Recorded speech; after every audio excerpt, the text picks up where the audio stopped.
What's up guys, Coach Josh here from ASAP Fitness. Today I want to talk to you guys about shoe selection. Getting a lot of questions lately with Spartan season coming up. What type of shoes I should wear for running on the street, what type of shoes we should wear for running on trail.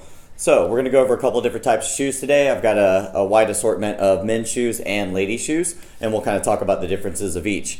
First of all, let's talk about your regular training shoes that you're going to be using on the pavement. So just running on road and around your neighborhood. What I found that's helped over the years, most shoes you're only going to get about 250 to 400 miles. 400 is kind of pushing it. So if you're running a big training block, let's say you're training for something like a half marathon or a full marathon, you're going to be putting a lot of miles on your shoes. They all have a shelf life, guys. They don't last as long as we think they do. So we're going to start off with minimal shoes. Are going to tend to be obviously not as much cushioning. They're going to have a zero drop, and the bottom of the shoe is going to be relatively flat. So these have been used quite a bit. As you can see, these are pretty wore down. These are Innovate Bare XFs. I love these shoes for a 5K race or under, or doing speed work or track work.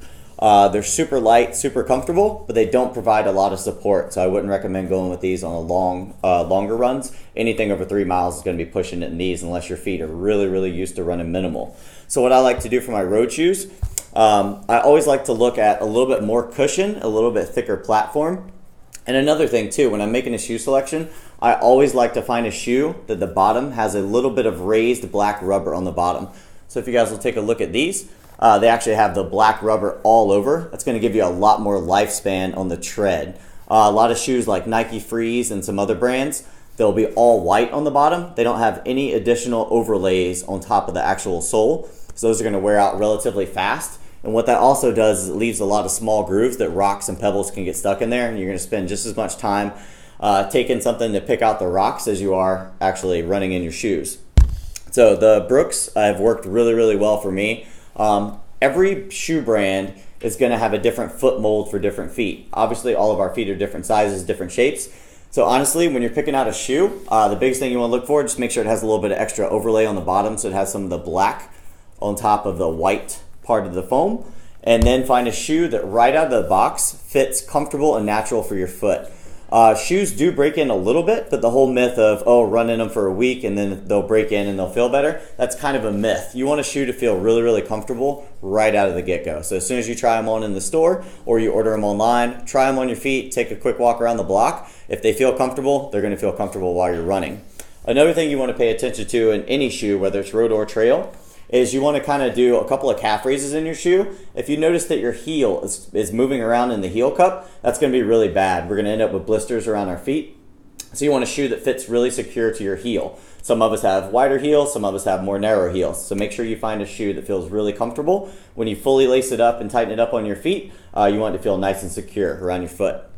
So that's my suggestions for road shoes. Then as far as trail shoes go, I have my minimals. These are basically the same exact shoe as my barefoot running Innovates.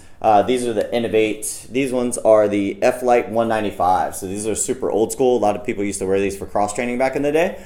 These shoes were actually created for dry trail. So anything that's not going to be muddy. So we're looking at loose sand, light rocks. They have a very low aggressive lug pattern. So the lugs don't come down very far.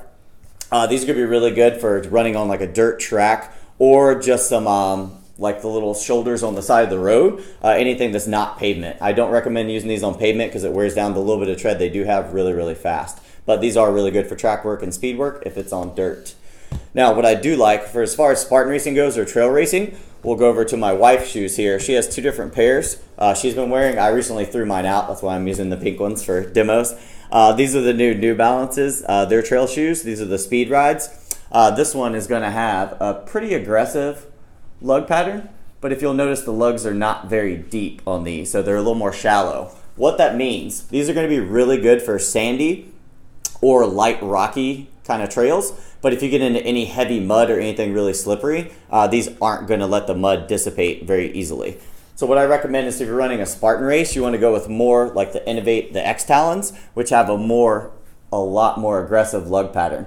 So what I mean by aggressive is the lugs are actually a little bit deeper and they look more like mud tires. So there's a lot of room, there's a full finger width in between each one of the grooves. This is going to allow the mud to actually fall off of the shoe after you go through a muddy section of trail.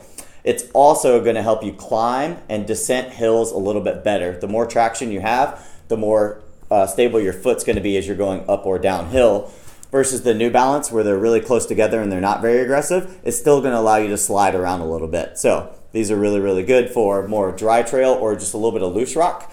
And the more aggressive lugs are going to be better for your more muddy situations or Spartan racing. So I hope that helps a little bit, guys, when you're making shoe selection. I am not biased to any particular brand. I do feel that you need to try a little bit of everything. So every time you make a shoe selection, maybe try a different brand for your first year. And then once you find ones you like, just try to stick with that one. If you guys have any questions, as always, feel free to email me at fasterstrongerproject@gmail.com and come see us at ASAP Fitness. Thanks, guys.